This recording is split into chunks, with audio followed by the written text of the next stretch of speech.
आज के लेक्चर में आप सभी का स्वागत है। पोस्ट ऑफिस गाइड पार्ट 2 के बारे में कर रहे थे। लास्ट में सेक्शन नंबर 3 के बारे में करना शुरू किया था, जिसमें हमने लेटर्स के बारे में किया था। आज हम आगे करना शुरू करेंगे पोस्ट कार्ड के बारे में। रूल नंबर 29 है डिस्क्रिप्शन के बारे में। The post office issues airmail post cards for transmission to foreign countries. भारतीय डाकघर क्या करता है? विदेशों को भेजने के लिए, प्रसारित करने के लिए हवाई डाक पोस्ट कार्ड को प्रस्तुत करता है या हवाई डाक पोस्ट कार्ड जारी करता है। For transmission by surface either inland post card with adhesive stamps. अब दूसरी चीज बोलिए, ये तो हो जाएंगे एयरमेल पोस्ट कार्ड जो फॉरेन कंट्रीज को भेजे जाते हैं, डाकघर के द्वारा इनको जारी किया जाता है। लेकिन सतह मार्ग से भेजने के लिए जो पोस्ट कार्ड है उनके ऊपर एडहेसिव स्टैम्प्स हो सकती हैं, या फिर जो प्राइवेटली मैन्युफैक्चर्ड पोस्ट कार्ड्स होते हैं उनका यूज भी आप कर सकते हैं सतह डाक के माध्यम से भेजने के लिए। They may also be used for transmission by air. और ये जो आपके प्राइवेटली मैन्युफैक्चर्ड पोस्ट कार्ड्स होते हैं या ऐसे पोस्ट कार्ड जिनके ऊपर एडहेसिव स्टैम्प्स होती हैं, उनको आप क्या कर सकते हैं? हवाई मार्ग के माध्यम से प्रसारण करने के लिए भी यूज कर सकते हैं। तो सतह द्वारा प्रसारण के लिए या तो चिपकने वाले टिकटों के साथ अंतर्देशीय पोस्ट कार्ड या निजी तौर पर निर्मित पोस्ट कार्ड का उपयोग किया जाता है, और इन्हें हवाई मार्ग से प्रसारण के लिए भी उपयोग किया जा सकता है। नेक्स्ट है आपके पास privately manufactured post card should be rectangular. निजी तौर पर जो निर्मित पोस्ट कार्ड होंगे वो आयताकार होंगे। अब जो पोस्ट ऑफिस के द्वारा पोस्ट कार्ड जारी किए जाते हैं वो भी रेक्टेंगुलर होते हैं, और जो निजी तौर पर तैयार किए जाएंगे इनके प्राइवेटली जिनको मैन्युफैक्चर किया जाएगा वो भी आयताकार होने चाहिए। Made of material similar to post card issued by post office. अब ये जो प्राइवेटली मैन्युफैक्चर्ड पोस्ट कार्ड होंगे, ऐसे पोस्ट कार्ड जिन्हें निजी तौर पर तैयार किया जाएगा, निर्मित किया जाएगा, वो सेम उसी तरह के मटेरियल से बने होने चाहिए जैसे पोस्ट कार्ड डाकघर के द्वारा जारी किए जाते हैं। इनके पोस्ट ऑफिस के द्वारा जारी किए जाने वाले पोस्ट कार्ड जिस मटेरियल से बने होंगे, प्राइवेटली मैन्युफैक्चर्ड पोस्ट कार्ड भी उसी मटेरियल के बने होने चाहिए। दे शुड बी थिनर और मोर फ्लेक्सिबल देन लेटर। उसके बाद वो पत्र से ज़्यादा पतले और लचीले होने चाहिए। इनके जो लेटर्स भेजे जाते हैं उनसे थिनर होने चाहिए और उनसे फ्लेक्सिबल भी होने चाहिए। They should not having projecting और रेज्ड रिलीफ पार्ट्स। उसमें उभरे हुए राहत वाले हिस्से नहीं होने चाहिए, मतलब उसमें कुछ भी उभरा हुआ नहीं होना चाहिए, नॉर्मल वो कार्ड की तरह होना चाहिए। Heading post card should be shown on front address side. अब जो पोस्ट कार्ड की पते वाली साइड होती है, जिस तरफ प्राप्तकर्ता का पता लिखा जाता है, वहां पे आपको क्या हेडिंग देना होगा? पोस्ट कार्ड उसके ऊपर लिखना होगा of the post card, but this heading is not obligatory in the case of picture post card. लेकिन जो पिक्चर पोस्ट कार्ड होते हैं उनके मामले में ये पोस्ट कार्ड जो हेडिंग है अनिवार्य नहीं होगा। आप नहीं लिखेंगे तब भी चल पड़ेगा। तो इंपॉर्टेंट पॉइंट है, किस मामले में पोस्ट कार्ड हेडिंग देने की आवश्यकता नहीं होगी? पिक्चर पोस्ट कार्ड के मामले में। आगे चलते हैं। Reply paid post card service not available to foreign countries except Bhutan, Bangladesh and Nepal. Bhutan, Bangladesh और नेपाल को छोड़कर अन्य देशों के लिए उत्तर भुगतान पोस्ट कार्ड सेवा उपलब्ध नहीं होगी। Reply paid post card service केवल भूटान, बांग्लादेश और नेपाल के लिए उपलब्ध होगी, बाकी किसी भी देश के लिए उपलब्ध नहीं होगी। आगे चलते हैं। डायमेंशंस की बात करें। Privately manufactured post card should confirm the following conditions. निजी तौर पर निर्मित, यानी कि जिसे प्राइवेट तरीके से बनाया जाएगा, जिसे डाकघर के द्वारा जारी नहीं किया जाएगा, इस तरह के जो पोस्ट कार्ड होंगे उनके आयामों की बात करें, उनका साइज क्या होगा? मैक्सिमम 105 बाई 148 मिलीमीटर हो सकता है, और मिनिमम की बात करें 90 बाई 140 मिलीमीटर हो सकता है। Length at least equal to width by √2, और जो इसकी लंबाई है कम से कम चौड़ाई को अगर आप √2 से गुना करें उसके बराबर होनी चाहिए। मतलब जो लंबाई है वो किसके बराबर होनी चाहिए? विड्थ मल्टीप्लाई बाई √2 के बराबर होनी चाहिए कम से कम। और अदर कंडीशंस की बात करें, अन्य शर्तें, post cards should not be folded, cut और altered and should be sent unenclosed. जो पोस्ट कार्ड होते हैं उनको कभी भी आपने फोल्ड नहीं करना है, कट नहीं करना है, क्योंकि आपके जो पोस्ट कार्ड होते हैं वो इस तरह से रहते हैं एक कार्ड के रूप में, तो आप इनको फोल्ड नहीं करेंगे किसी भी हिस्से से, इनको कट नहीं करना है, इनको अल्टर भी नहीं करना है, और आपने इनको जब भी भेजना है बिना किसी एनवलप में या बिना किसी रैपर में संलग्न किए हुए भेजेंगे, यानी कि इसको हमेशा खुले में भेजा जाता है। और इसमें एक चीज़ और ध्यान में रखनी है, जो आप कम्युनिकेट करते हैं या कम्युनिकेशन भेजते हैं उसकी कोई सीक्रेसी नहीं रहती, क्योंकि आप इसको खुले में भेजेंगे। और आगे चलते हैं। Right hand half of front address side should be reserved for. अब जो पोस्ट कार्ड रहता है, पोस्ट कार्ड का यहाँ पे हमने जैसे इंग्लैंड में भी किया था कि ये मान लीजिए आपका पोस्ट कार्ड है, तो पोस्ट कार्ड के लिए बताया कि right hand half of front, जिस तरफ आप प्राप्तकर्ता का पता लिखेंगे वो उसकी फ्रंट साइड ऐसा ही, तो फ्रंट साइड जो होगी उसमें क्या क्या चीज़ों के लिए आरक्षित रहेगी, राइट हैंड हाफ की बात की, ये राइट हैंड हाफ आ जाएगा, ये लेफ्ट हैंड हाफ आ जाएगा, ये राइट और ये क्या आ जाएगा लेफ्ट। अभी इसकी बात की जो आधा राइट हैंड वाला हिस्सा है ये कौन कौन सी चीज़ों के लिए आरक्षित होगा। सबसे पहले एड्रेस ऑफ रेसिपेंट, इसके प्राप्तकर्ता के पते के लिए, इसके ऊपर डाक टिकट लगाने के लिए, फ्रैंकिंग इम्प्रेशन, फ्रैंकिंग की छाप अगर आप लगाना चाहते हैं उसके लिए, official indications and labels such as registered advice of delivery, उसके बाद कोई भी ऑफिशियल इंडिकेशन देनी है, रजिस्टर्ड या एडवाइस ऑफ डिलीवरी लिखना है तो वो भी कहाँ पे लिखा जाएगा, right hand half of front side में लिखा जाएगा। Back plus left hand half of front is for sender for his communication. और दूसरी बात ये आपका पोस्ट कार्ड आ जाएगा, ठीक है, राइट हैंड हाफ कर लिया कि ये सारी चीज़ों के लिए आरक्षित रहेगा, लेकिन जो इसकी लेफ्ट साइड है और इसकी जो बैक साइड है वो किस चीज़ों के लिए रहेगी, जो भी प्रेषक के द्वारा उसके ऊपर कम्युनिकेशन लिखा जाना है या प्रेषक के द्वारा इसके ऊपर जो भी संचार भेजा जाना है उस चीज़ के लिए ये आरक्षित रहेगा।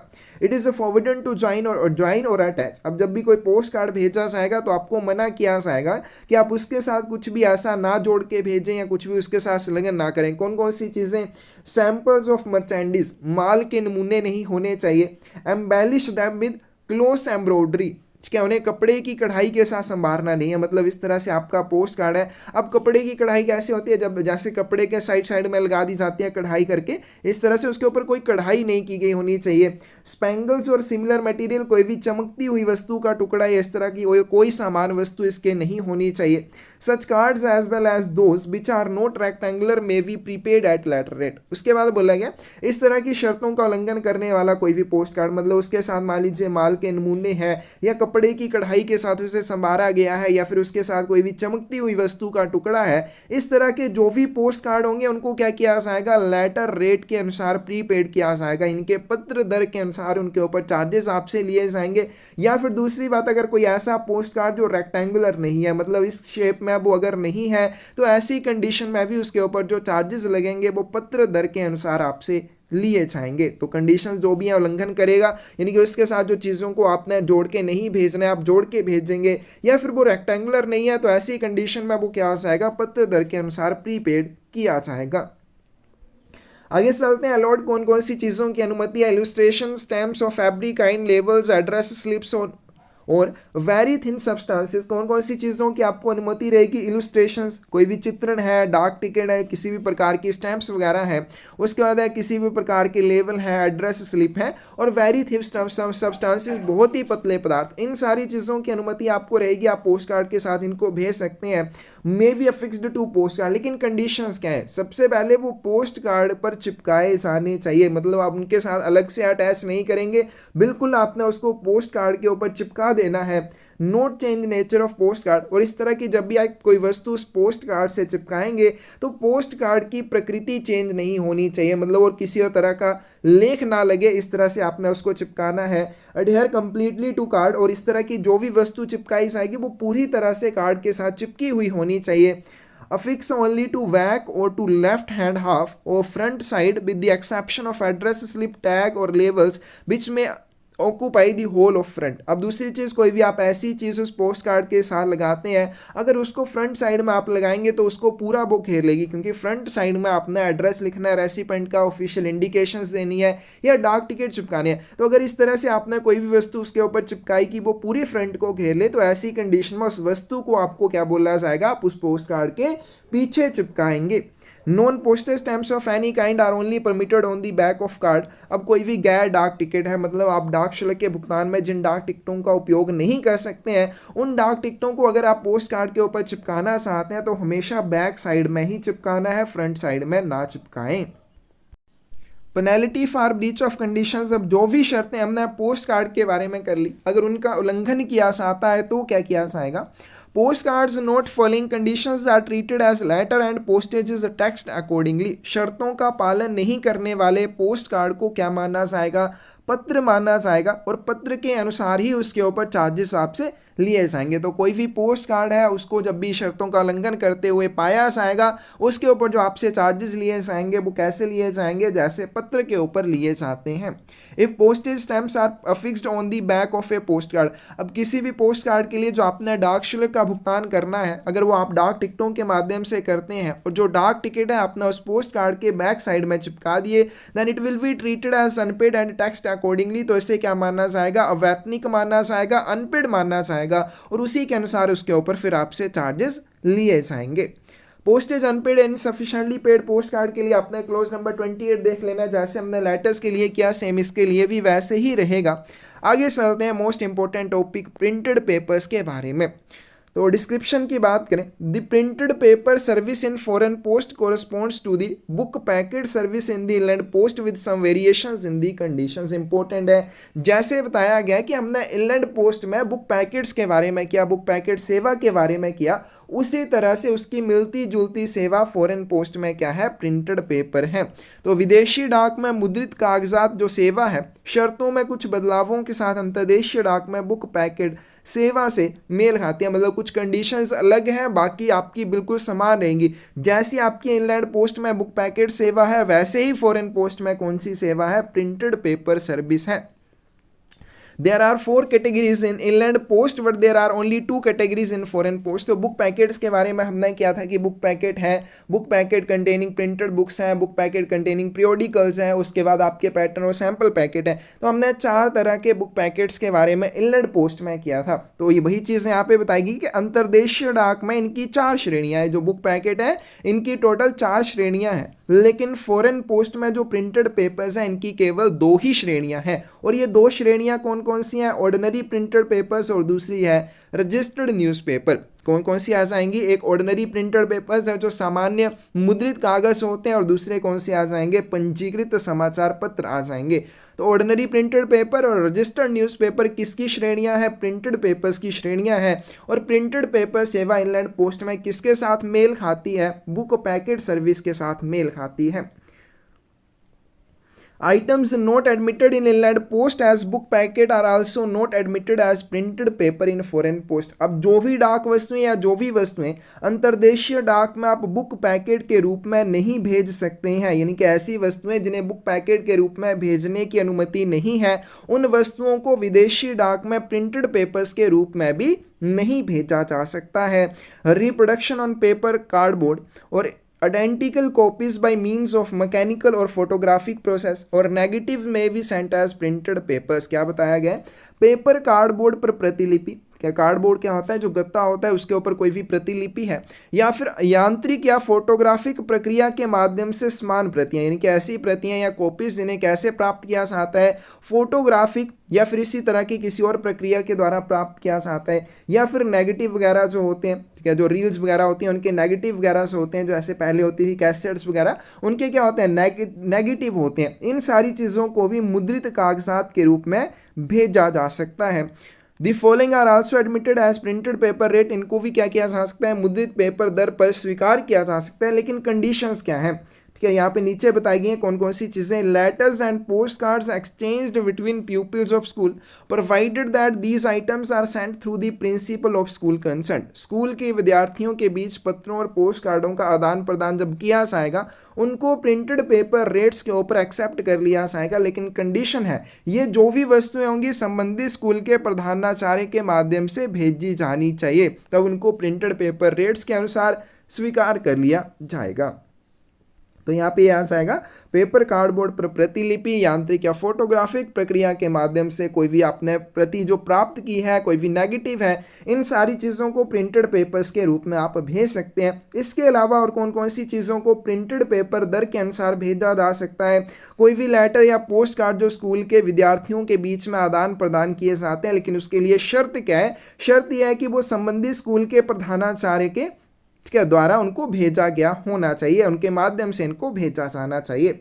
Correspondence courses are sent by school to their pupils and pupils exercises in original or with corrections but without any note which does not relate directly to performance of work। स्कूलों द्वारा अपने विद्यार्थियों के अभ्यासों के लिए जो एक्सरसाइजेज वगैरह होती हैं बुक में, उस तरह की कोई चीज़ भेजी जाती है, चाहे वो मूल रूप से ओरिजिनल भेजी जा रही है या उसमें कुछ करेक्शन करके भेजी जा रही है, उसको आप भेज सकते हैं, लेकिन बिना किसी नोट के होने चाहिए जो सीधे काम के प्रदर्शन से संबंधित हो। किस तरह से कोई भी नोट नहीं होना चाहिए जो उनके काम के प्रदर्शन के संबंध में भेजा गया हो, यानी कि जो उनमें से छात्र हैं उनकी परफॉर्मेंस के बारे में कोई भी चीज़ नहीं होनी चाहिए, कोई नोट नहीं होना चाहिए। तो इस तरह से आप उनमें क्या भेज सकते हैं, एक्सरसाइज जो होती हैं उनको भेजा जा सकता है।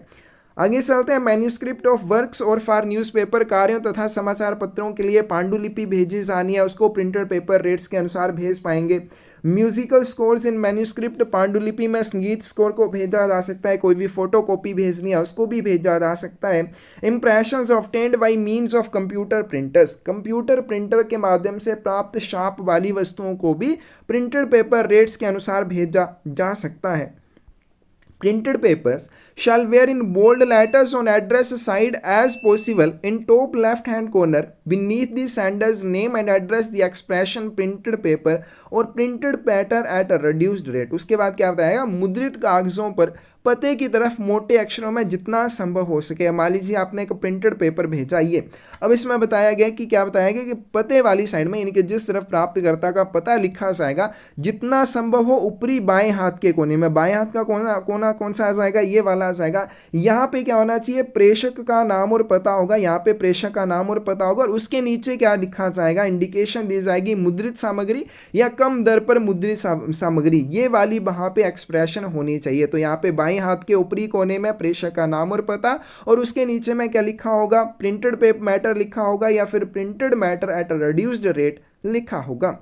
Diaries and desk calendars sent as complimentary copies shall be accepted at printed paper rate with following condition। उसके बाद डायरी और डेस्क कैलेंडर निम्नलिखित शर्तों के साथ मुद्रित पेपर दर के रूप में स्वीकार किए जाएंगे, यानी कि कोई भी डायरीज हैं या डेस्क कैलेंडर है उनको भी क्या किया जाएगा, मुद्रित पेपर दर के अनुसार भेजा जा सकता है, लेकिन उसके लिए क्या कंडीशंस हैं। Article bears the printed word complimentary on the cover, ऐसी डाक वस्तुएं जब भी भेजी जाएंगी उनके मुख पृष्ठ पर, यानी कि सामने वाली साइड में कॉम्प्लीमेंट्री शब्द लिखा हुआ होना चाहिए, प्रिंट किया हुआ होना चाहिए। Name of firm sending such article printed on cover, और ऐसी डाक वस्तु को भेजने वाली फर्म का नाम भी उस कवर के ऊपर होना चाहिए, प्रिंट किया गया होना चाहिए। तब आप जो भी डायरीज या डेस्क कैलेंडर्स होते हैं जिनको कॉम्प्लीमेंट्री कॉपीज के रूप में भेजा जाता है, प्रिंटेड पेपर दर के ऊपर उनको भेजा जाएगा। Following can not be transmitted at printed paper rate, तो इन डाक वस्तुओं को आप मुद्रित दरों पर नहीं भेज पाएंगे। कौन कौन सी चीज़ें हैं, papers obtained by means of a typewriter और एनी टाइप, किसी भी प्रकार के टाइपराइटर के माध्यम से प्राप्त कागजात, यानी कि कोई भी ऐसा कागज जिसके ऊपर जो छपाई है वो टाइपराइटर के माध्यम से की गई है, उसको आप प्रिंटेड पेपर्स रेट के ऊपर नहीं भेज पाएंगे। लेकिन हमने ऊपर जैसे किया, फोटो कॉपीज जो होती हैं उनको प्रिंटेड पेपर रेट्स के ऊपर भेजा जा सकता है।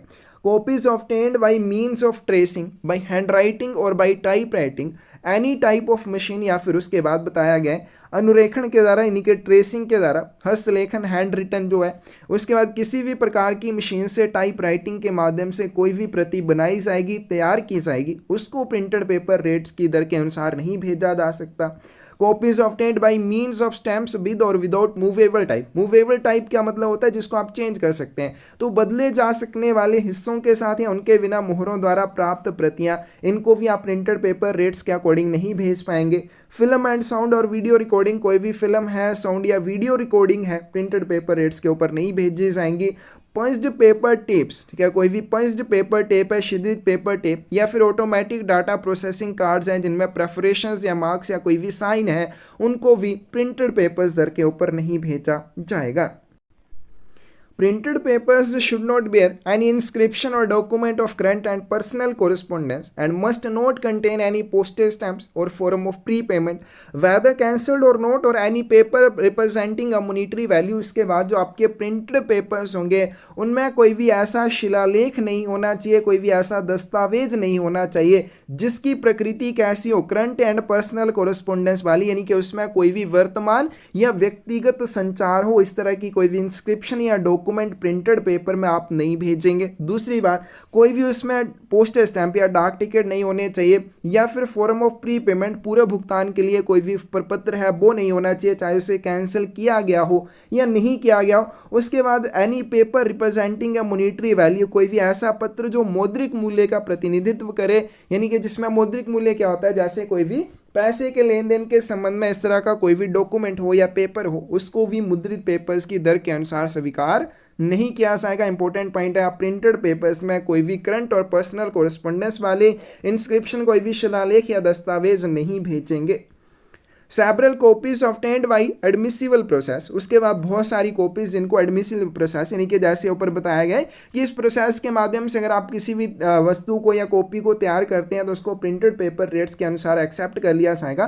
तो स्वीकार्य प्रोसेस के अनुसार बहुत सारी कॉपीज अगर आपने भेजनी है, may be send together in a single article, तो उन सभी को आप एक एकल डाक वस्तु में डाल के भेज सकते हैं। लेकिन कंडीशन क्या है, they do not wear the names and address of different senders and addresses, तो उन सभी के ऊपर क्या होना चाहिए, प्राप्तकर्ता और जो प्रेषक है उसका सेम पता होना चाहिए। अगर अलग पता होगा तो आप नहीं भेज पाएंगे। तो एडमिसिबल प्रोसेसेस क्या आ जाएंगे, जैसे ऊपर हमने प्रिंटेड पेपर्स के बारे में जो भी कर लिया कि इस तरह से अगर आप कोई भी कॉपी प्राप्त करते हैं तो जैसे फोटो कॉपीज हैं, अब फोटो कॉपीज को आप प्रिंटेड पेपर रेट्स के ऊपर भेज सकते हैं। तो बहुत सारी फोटो कॉपीज अगर होंगी उनको आप सिंगल आर्टिकल में डाल के भेज पाएंगे, लेकिन कंडीशन क्या है, उनके ऊपर अलग अलग प्राप्तकर्ता या प्रेषक का नाम नहीं होना चाहिए। Packets containing printed invitations for marriage etcetera will be accepted as printed papers, उसके बाद ऐसे पैकेट्स जिनमें क्या है, प्रिंटेड इन्विटेशन है, मुद्रित निमंत्रण पत्र हैं किसके संबंध में, जैसे मैरिज वगैरह के लिए, तो उनको भी प्रिंटेड पेपर्स दर के अनुसार एक्सेप्ट कर लिया जाएगा। Printed notice from editors of newspapers, उसके बाद जो समाचार पत्रों के एडिटर्स होते हैं उनके द्वारा जब भी कोई मुद्रित नोटिस भेजा जाएगा, किसके संबंध में भेजा जाएगा, calling on the individual subscribers to pay up arrears of subscription, जैसे किसी ने भी सब्सक्रिप्शन ले रखी है न्यूज़पेपर के बारे में कि मुझे न्यूज़पेपर मिलते रहें, तो उसके संबंध में जो भी एरियर्स बनते हैं उन एरियर्स का भुगतान करने के लिए किसी भी व्यक्ति को जब न्यूज़पेपर के एडिटर के द्वारा कोई भी प्रिंटेड नोटिस भेजा जाएगा या फिर इसी तरह का सिमिलर कोई और नोटिस भेजा जाएगा, will be treated as letter, तो उसे क्या माना जाएगा, पत्र माना जाएगा। और कब तक पत्र माना जाएगा, unless such articles are handed at post office counter, जब तक कि इस तरह की जो नोटिस है उनको पोस्ट ऑफिस के काउंटर पर आप प्रस्तुत नहीं करते हैं, and at least 20 articles containing precisely identical copies, और दूसरी बात, जब तक इस तरह के लेख में 20 लेख होने चाहिए जिनकी समान प्रतियां पोस्ट की जानी चाहिए। अगर आप ऐसा करते हैं, क्या करते हैं, एक ही बार में कम से कम 20 इसी तरह के लेख पोस्ट करते हैं, प्रस्तुत करते हैं और साथ में डाकघर के काउंटर पर उनको लेके आते हैं, तो ऐसी कंडीशन में उनको प्रिंटेड पेपर रेट्स के अनुसार एक्सेप्ट किया जाएगा, नहीं तो उनको क्या मानना चाहेगा, लेटर मानना चाहेगा। आगे चलते हैं परमिसिबल एडिशंस और अल्टरेशंस, स्वीकार्य परिवर्धन और संशोधन के बारे में, यानी कि आप कुछ उसमें ऐड कर सकते हैं या कुछ उसमें चेंज कर सकते हैं। तो कौन कौन सी चीज़ें प्रिंटेड पेपर्स में आपको ऐसा करने की अनुमति दी जाती है। It is permissible to show on printed papers by any process, तो किसी भी प्रक्रिया के माध्यम से आप प्रिंटेड पेपर्स के ऊपर क्या दर्शा सकते हैं। सबसे पहले name and address of the sender and the addressee, प्राप्तकर्ता और प्रेषक का नाम और पता, विद और without mention of the status, profession और स्टाइल, उसके बाद आप उनका को क्या स्टेटस है, क्या प्रोफेशन है, क्या काम करते हैं, क्या स्टाइल है, ये सारी चीज़ें भी साथ में दर्शाई जा सकती हैं। इनके बिना भी आप प्राप्तकर्ता का और प्रेषक का नाम और पता उसके ऊपर प्रिंट कर सकते हैं, किसी भी प्रक्रिया के माध्यम से उसके ऊपर लिखा जा सकता है। The place and date of dispatch of item, उस वस्तु को प्रेषित करने का स्थान और प्रेषित करने की तारीख उसके ऊपर लिखी जा सकती है। द सीरियल और registration number referring solely to the item, उसके बाद उस वस्तु को जो भी उस वस्तु के संबंध में सीरियल नंबर है या पंजीकरण संख्या है, लेकिन वो उसी वस्तु को संदर्भित करे वही उसके ऊपर आपने लिखनी है, अन्य किसी के संबंध में ना लिखी हो, तो इस चीज़ के बारे में भी ध्यान रखना है। तो ये सारी चीज़ें आपको उसके ऊपर दर्शाने की अनुमति हो जाएगी। क्या क्या हो जाएगी, प्रेषक और प्राप्तकर्ता का नाम, उसके प्रोफेशन, स्टेटस और स्टाइल के साथ या उसके बिना, उसके बाद उस डाक वस्तु को पोस्ट करने का स्थान और पोस्ट करने की तारीख, उसके बाद उस वस्तु को संदर्भित करने वाली रजिस्ट्रेशन संख्या या सीरियल नंबर भी उसके ऊपर दर्शाया जाएगा। In addition to these particulars it is permitted, उसके बाद इनके अलावा और किन किन चीज़ों की अनुमति रहेगी। टू डिलीट, मार्क और अंडरलाइन सर्टेन वर्ड्स और certain part of printed text. अब जो भी प्रिंटेड टेक्स्ट होगा, यानी कि जो भी चीज़ छपाई गई होगी, उसमें से आपको कुछ डिलीट करना है, कुछ भी मार्क करना है, या किसी भी वर्ड को अंडरलाइन करना है, उस चीज़ की अनुमति आपको मिल जाएगी। या फिर प्रिंटेड टेक्स्ट में ऐसे किसी भी सर्टेन पार्ट को आप डिलीट करना चाहते हैं, अलग करना चाहते हैं, तो उसकी भी अनुमति आपको मिल जाएगी। टू करेक्ट प्रिंटिंग एरर, या फिर प्रिंटिंग में कोई एरर है उसको भी ठीक किया जा सकता है, छपाई की जो भी त्रुटियां होंगी उनको ठीक करने की अनुमति आपको मिल जाएगी। तो ये चीज़ें आप क्या कर सकते हैं, ऐड कर सकते हैं, और इन चीज़ों को आप क्या कर सकते हैं, चेंज कर सकते हैं। आगे चलते हैं, प्रिंटेड पेपर्स सेंट इन कार्ड फॉर्म। अब जो प्रिंटेड पेपर्स होते हैं उनको कार्ड फॉर्म में भी भेजा जा सकता है, यानी कि जैसे आपके पोस्ट कार्ड होते हैं उसी तरह से प्रिंटेड कार्ड पेपर्स को भी उन्हीं कार्ड्स के रूप में भेजा जा सकता है। तो printed papers of the form consistency and size of a post card may be sent unenclosed without a wrapper और envelope if they confirm to the conditions prescribed above. तो जो भी ऊपर शर्तें बताई गई हैं, अगर उन शर्तों का पालन करते हुए कोई भी प्रिंटेड पेपर पोस्ट कार्ड के रूप में भेजा जाता है, और पोस्ट कार्ड जो है उसका आकार, उसकी कंसिस्टेंसी और साइज जो है वो कैसी है, पोस्ट कार्ड की तरह, तो उसे आप क्या कर सकते हैं, बिना रैपर या बिना किसी भी और चीज़ में संलग्न किए हुए आप उसको पोस्ट कर पाएंगे। तो कोई भी पोस्ट कार्ड है उसकी तरह से उसी रूप में, उसी स्थिरता और आकार के मुद्रित जो कागजात होंगे, प्रिंटेड पेपर होंगे, बिना रैपर या लिफाफे के खुले भेजे जा सकते हैं, अगर वो उपरोक्त जो भी शर्तें बताई गई हैं उनका पालन करते हैं। The right hand half at least of the front of printed papers sent in the form of cards is reserved for the address of address। उसके बाद सेम वही चीज़ बताई गई है जैसे हमने पोस्ट कार्ड के बारे में कर लिया कि राइट हैंड हाफ, यानी कि ये वाला जो आधा हिस्सा रहेगा प्रिंटेड पेपर्स के मामले में, अगर आप इसको कार्ड फॉर्म के रूप में भेज रहे हैं, reserved for address of address, ही प्राप्तकर्ता के पते के लिए, फॉर प्री पेमेंट, अगर पूरा भुगतान करना है तो डाक टिकट या फ्रैंकिंग मशीन के इंप्रेशन लगाने के लिए, कोई भी सर्विस इंडिकेशंस देनी है या लेवल चिपकाने हैं, तो ये वाला हिस्सा उसके लिए आरक्षित रहेगा जब प्रिंटेड पेपर्स को आप कार्ड फॉर्म में भेजेंगे।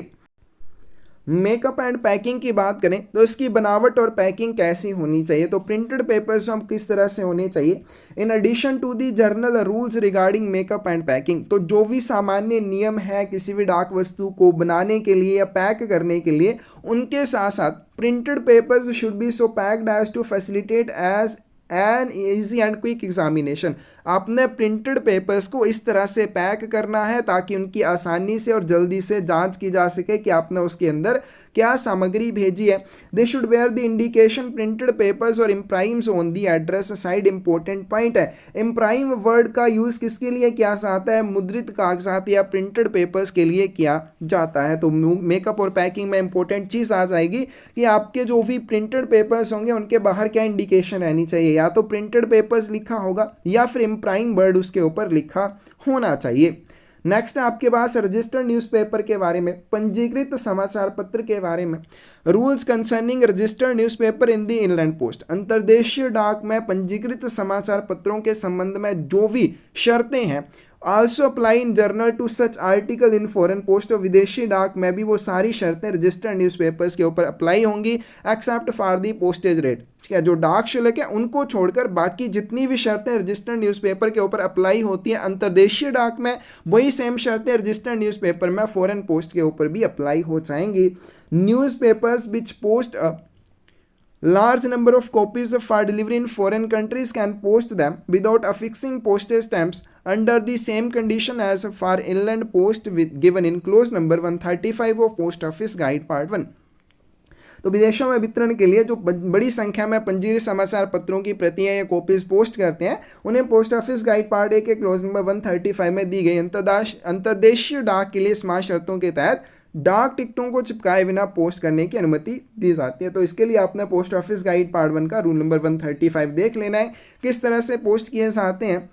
The proprietor, manager or publisher or any person concerned who desires to avail of this scheme should apply for a separate license for the purpose, irrespective of whether or not he possesses a licence for a similar purpose in the inland post. क्या बताया गया कि जो भी newspaper का मालिक रहता है, मैनेजर या पब्लिशर रहता है, या उससे संबंधित कोई भी व्यक्ति जो क्या करना चाहता है इस सेवा के तहत, यानी कि जो ऊपर बिना डाक टिकटों के पोस्ट करने की बात की गई है, इसके तहत उन रजिस्टर्ड न्यूज़पेपर्स को पोस्ट करना चाहता है, तो इसके लिए उसे एक सेपरेट लाइसेंस, एक अलग से लाइसेंस की आवश्यकता होगी। चाहे उसके पास इनलैंड पोस्ट में, अंतर्देशीय डाक में इस तरह की डाक वस्तुओं को, इस तरह से रजिस्टर्ड न्यूज़पेपर को पोस्ट करने के लिए लाइसेंस हो या ना हो, लेकिन फॉरेन पोस्ट में अगर वो पोस्ट करना चाहता है इस तरह से न्यूज़पेपर, तो इसके लिए उसे अलग से एक लाइसेंस की आवश्यकता होगी। When registered newspapers are posted under the cash payment scheme, the following entries should be provided in bold type on the wrapper of the article or below the registration number printed on the paper if they are posted without wrapper। तो जनवकत भुगतान योजना के तहत पंजीकृत समाचार पत्रों को post किया जाता है, यानी कि जो रजिस्टर्ड न्यूज़पेपर्स हैं उनको कैसे पोस्ट किया जाता है, कैश पेमेंट स्कीम के तहत पोस्ट किया जाता है। तो इसके लिए आपको क्या करना होगा, प्रविष्टियाँ उसके ऊपर कुछ करनी होंगी, कुछ एंट्रीज उसके ऊपर करनी होंगी। तो सबसे पहले उसमें रजिस्ट्रेशन नंबर लिखा जाएगा या प्रिंट किया जाएगा। उसके बाद उसके नीचे क्या होना चाहिए, उसका लाइसेंस नंबर लिखा होना चाहिए कि उसको इस लाइसेंस नंबर के तहत पोस्ट करने की अनुमति है। Licence to post under cash payment system, उसके बाद उसके पास लाइसेंस है कि वो कैश पेमेंट सिस्टम के तहत इस तरह से न्यूज़पेपर को पोस्ट कर सकता है। द वर्ड पोस्टेज पेड और पोर्ट पे enclosed by thick border 20 millimetre by 15 millimetre. Cash payment system के तहत जब भी पोस्टिंग करने की अनुमति किसी को होगी तो उसके ऊपर वो क्या प्रिंट करने की व्यवस्था करेगा, इस तरह से एक बॉर्डर वाला, एक थिक बॉर्डर वाला एक बॉक्स होगा। उस बॉक्स के अंदर क्या लिखा रहेगा, पोस्टेज पेड, और साथ में पोर्ट पे ही लिखा होगा। और इस बॉक्स की बात करें, डायमेंशंस जो है 20 मिलीमीटर बाई 15 मिलीमीटर होनी चाहिए। डायमेंशंस की बात करें, maximum and minimum dimensions for printed papers and registered newspaper are same as for letters. तो आपके जो प्रिंटेड पेपर्स हैं या रजिस्टर्ड न्यूज़पेपर हैं उनके लिए डायमेंशंस आयाम सेम रहेंगे जैसे लेटर्स के लिए हमने किया। क्लोज नंबर 25 में देख लेने हैं प्रिंटेड पेपर सेंट इन कार्ड फॉर्म, क्योंकि जैसे हमने ऊपर कर लिया कि आप प्रिंटेड पेपर को कार्ड के रूप में भी भेज सकते हैं, जैसे पोस्ट कार्ड होता है उसी तरह से इसको भी भेजा जा सकता है। तो इसके लिए जो कंडीशंस रहेंगी, आयाम रहेंगे, वो पोस्ट कार्ड के समान रहेंगे। आगे चलते हैं, मैक्सिमम वेट की बात करते हैं, अधिकतम वजन की बात करते हैं। प्रिंटेड पेपर और registered newspaper should not exceed 2 kg in weight. मुद्रित कागज या पंजीकृत समाचार पत्र वजन में 2 किलोग्राम से अधिक नहीं होने चाहिए। फॉरेन पोस्ट की यहाँ पे बात की है। इंग्लैंड पोस्ट में जब भी आपके पास रजिस्टर्ड न्यूज़पेपर की बात आएगी तो उसका मैक्सिमम जो वजन है वो 5 kg हो जाएगा, लेकिन जब फॉरेन पोस्ट में हम रजिस्टर्ड न्यूज़पेपर की बात करेंगे तो उसका मैक्सिमम वेट 2 kg हो जाएगा, और साथ में प्रिंटेड पेपर्स का भी मैक्सिमम वेट 2 kg हो सकता है। Printed paper containing only books and pamphlets may be sent up to 5 kg। ऐसे प्रिंटेड पेपर जिनमें केवल किताबें या पैम्पलेट्स वगैरह हों उनको मैक्सिमम 5 kg तक भेजा जा सकता है। तो मैक्सिमम वेट में प्रिंटेड पेपर और न्यूज़पेपर के लिए आ जाएगा 2 kg। और अगर आपने ऐसे प्रिंटेड पेपर भेजे हैं जिनमें केवल किताबें हैं या पैम्पलेट्स वगैरह या पत्रिकाएँ हैं तो उनको मैक्सिमम 5 kg तक भेजा जा सकता है। आगे चलते हैं, rule number 41, penalty for breach of conditions. शर्तों का उल्लंघन होने पर क्या जुर्माना लगेगा। If do not fulfil conditions in preceding clauses, तो पिछले जो भी क्लोजेज हमने या जो भी रूल किए उनमें जो भी शर्तें बताई गई हैं उनके अनुसार अगर इसको नहीं भेजा जाता है, जो आपके प्रिंटेड पेपर्स हैं या रजिस्टर्ड न्यूज़पेपर हैं, will not be forwarded but return to sender, तो इन्हें आगे अग्रेषित नहीं किया जाएगा, इन्हें गंतव्य के लिए नहीं भेजा जाएगा और प्रेषक को इन्हें वापस कर दिया जाएगा। सेंडर रिक्वायर्स टू पे double the deficiency in internal postage if it is not prepaid with postage. अब मान लीजिए आपने इनको पोस्ट करने से पहले, जो भी आपके प्रिंटेड पेपर हैं उनको पोस्ट करने से पहले आपने उनके लिए डाक शुल्क का पूरा भुगतान नहीं किया था, तो ऐसी कंडीशन में जब इन्हें रिटर्न टू सेंडर किया जाएगा तो उस समय इंटरनल पोस्टेज के अनुसार, आंतरिक डाक शुल्क के अनुसार जो भी कमी होगी उसके दोगुने चार्जेस का भुगतान करना पड़ेगा। If sender wishes to repost, अब जो भी कंडीशंस हैं उनको फॉलो नहीं किया था फिर वो सेंडर को वापस कर दिया जाएगा। सेंडर फिर दोबारा से जो भी कंडीशंस होंगी उनको फुलफिल करने के बाद अगर दोबारा से पोस्ट करना चाहता है, ही हैज़ टू पे fresh postage in full on the article, तो उसे उस डाक वस्तु के ऊपर दोबारा से पूरे चार्जेस का भुगतान करना होगा। Use of original wrapper is permissible, और दोबारा से रीपोस्ट करने के लिए आप पुराने वाले रैपर का यूज़ कर सकते हैं, but recommended for using fresh wrapper, लेकिन आपको रिकमेंड किया जाता है कि आप नए रैपर का यूज़ करें, हालांकि आप पुराने रैपर का भी यूज़ कर सकते हैं। Printed papers in the form of cards breach the journal conditions prescribed for printed paper, and those in clause number 37 are treated as letters. If the postage is prepaid on back other than the address side, they are treated as unpaid and returned to sender as described in clause number A. दूसरी चीज़ यहाँ पे बताइए, printed papers को जब भी card form में भेजा जाएगा, यानी कि कार्ड के रूप में भेजा जाएगा, तो ऐसी कंडीशन में क्या बताया गया है, उसके जो भी सामान्य शर्तें हैं अगर उनका उल्लंघन करता है तो ऐसी कंडीशन में उसे क्या किया जाएगा, लेटर की तरह ट्रीट किया जाएगा, उसे पत्र माना जाएगा। और दूसरी बात, अगर आपने इस तरह से उसके ऊपर जो डाक टिकट है, पोस्टेज प्रीपेड ऑन बैक, मतलब कि आपने क्या करना है, जो डाक शुल्क का भुगतान करना है वो जैसे हमने कर लिया कि कार्ड के रूप में भेजने पर आपको इस तरफ उसके ऊपर जो भी प्री पेमेंट करनी है वो चाहे डाक टिकटों के माध्यम से करें, चाहे फ्रैंकिंग मशीन के इंप्रेशन के माध्यम से करें, इस वाली साइड में करनी है। लेकिन आप इसके बैक साइड में भुगतान जो है वो करने के लिए डाक टिकट चिपका देते हैं, कोई भी तरीका अपनाते हैं, तो ऐसी कंडीशन में उसे अनपेड माना जाएगा, अवैतनिक माना जाएगा और उसको सेंडर को वापस कर दिया जाएगा और सेंडर को दोगुने चार्जेस का भुगतान करना पड़ेगा आंतरिक डाक शुल्क के अनुसार, जैसे हमने ऊपर सब क्लोज ए में किया। नेक्स्ट है आपके पास postage unpaid and insufficiently paid printed papers, ऐसे मुद्रित कागजात जिनके ऊपर आपने पोस्टेज चार्जेस का भुगतान नहीं किया था या फिर भुगतान तो किया है लेकिन पूरा नहीं किया, आधे अधूरे भुगतान के साथ उन्हें भेज दिया। Printed papers should be fully prepaid, जो मुद्रित कागजात होते हैं वो पूरी तरह से प्रीपेड होने चाहिए, यानी कि पूरी तरह से आपको उनके ऊपर चार्जेस का भुगतान करना होगा। Unpaid and insufficiently paid printed papers intended for surface transmission are not forwarded to destination in any case, ऐसे आपके मुद्रित कागजात जिनके लिए आपने जो भी चार्जेस हैं वो नहीं दिए हैं या फिर आधे अधूरे उनके भुगतान किए हैं और सतह मार्ग के माध्यम से उनका प्रसारण किया जाना है, तो ऐसी कंडीशन में किसी भी स्थिति में उन्हें फॉरवर्ड नहीं किया जाएगा उनके गंतव्य के लिए। तो गंतव्य के लिए तभी इनको अग्रेषित किया जाएगा अगर आप चार्जेस का पूरी तरह से भुगतान कर देंगे। Return to sender for delivery on recovery of charges due under rule for inland post, तो ऐसी कंडीशन में इस तरह के प्रिंटेड पेपर जिनके ऊपर पूरी तरह से चार्जेस का भुगतान नहीं किया है या फिर बिल्कुल भी चार्जेस का भुगतान नहीं किया है, तो क्या किया जाएगा, अंतर्देशीय डाक के नियमों के तहत जो भी ड्यू चार्जेस होंगे उनकी वसूली के लिए उन डाक वस्तुओं को प्रेषक को वापस कर दिया जाएगा।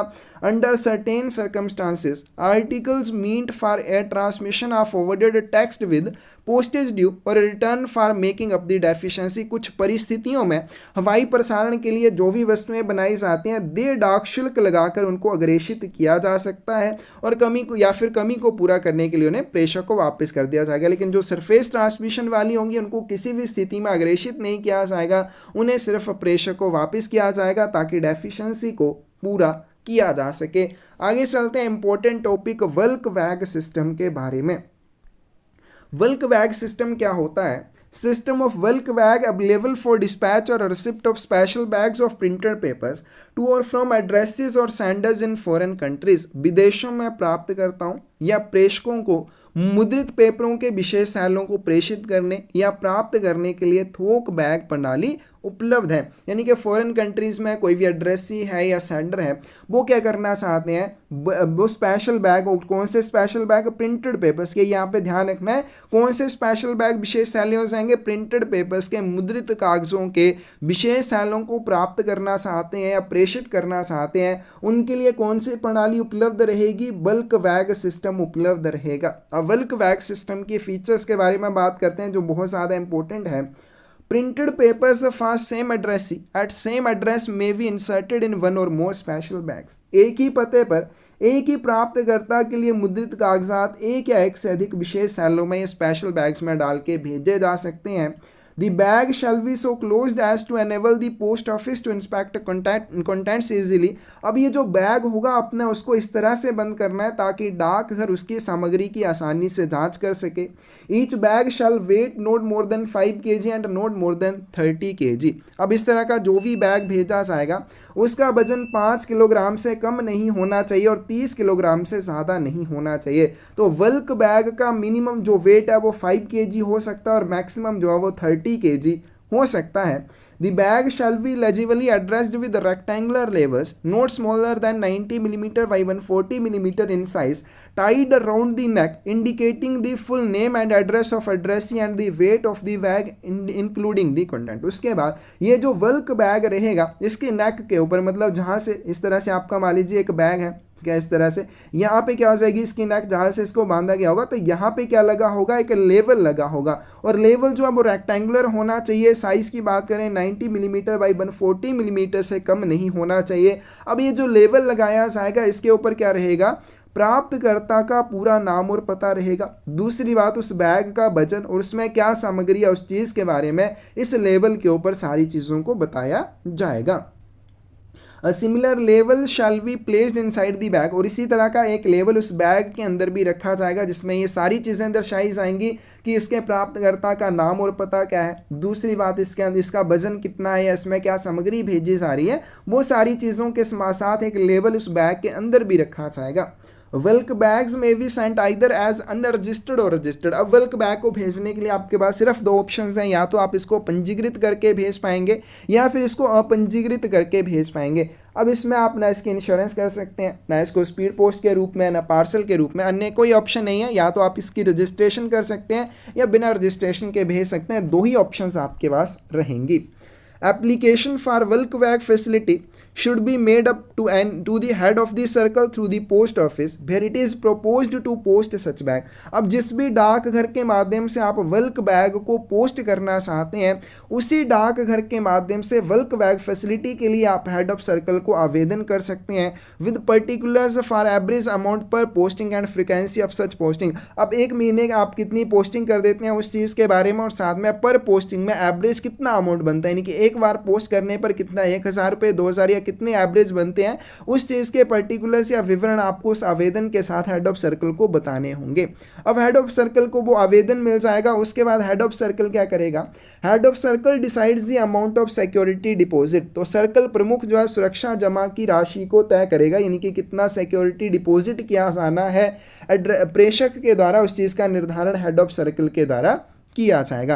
अब सिक्योरिटी डिपॉजिट उसने डिसाइड कर दिया कि इतना आपको जमा करना है, उसके बाद जो सेंडर रहेगा वेल्क बैग का वो डिपॉजिट करेगा। क्या डिपॉजिट करेगा, जो भी security deposit head of circle के द्वारा निर्धारित किया होगा। कैसे करेगा, कैश में कर सकता है, पोस्ट ऑफिस सेविंग बैंक में कर सकता है, या फिर एनएससी प्लेज कर सकता है हेड ऑफ सर्कल को, यानी कि हेड ऑफ सर्कल के पास एनएससी गिरवी रख सकता है, या फिर स्टेट बैंक ऑफ इंडिया से गारंटी भी प्रोवाइड कर सकता है। ये करने के बाद जब उसने सिक्योरिटी डिपॉजिट कर दिया, हेड ऑफ सर्कल के द्वारा लाइसेंस बिल भी इशूड टू सेंडर, सेंडर को या प्रेषक को एक लाइसेंस दे दिया जाएगा वेल्क बैग को पोस्ट करने के लिए। अब सेंडर क्या करेगा, उसके पास लाइसेंस आ जाएगा। Sender will hand over bag to post office with invoice in duplicate. तो वो क्या करेगा, वेल्क बैग को लेके आएगा और उस बैग के संबंध में एक इनवॉइस लेके आएगा। इनवॉइस जो है वो डुप्लीकेट में होनी चाहिए, यानी कि 2 प्रतियों में इनवॉइस लेके आएगा। 1 copy of invoice returns to him after verification, और इनवॉइस की एक कॉपी उस बैग की वेरिफिकेशन करने के बाद सेंडर को वापस कर दी जाएगी और एक पोस्ट ऑफिस में रखी जाएगी। On the basis of invoices relating to a month, एक महीने के संबंध में जो भी इनवॉइसेज होंगे a will be sent to him on 10th of each succeeding month. तो जैसे इस महीने के लिए जो भी इनवॉइसेज के आधार पर बिल बनेगा वो अगले महीने उसको क्या किया जाएगा, अगले महीने की 10 तारीख को सेंडर को भेजा जाएगा।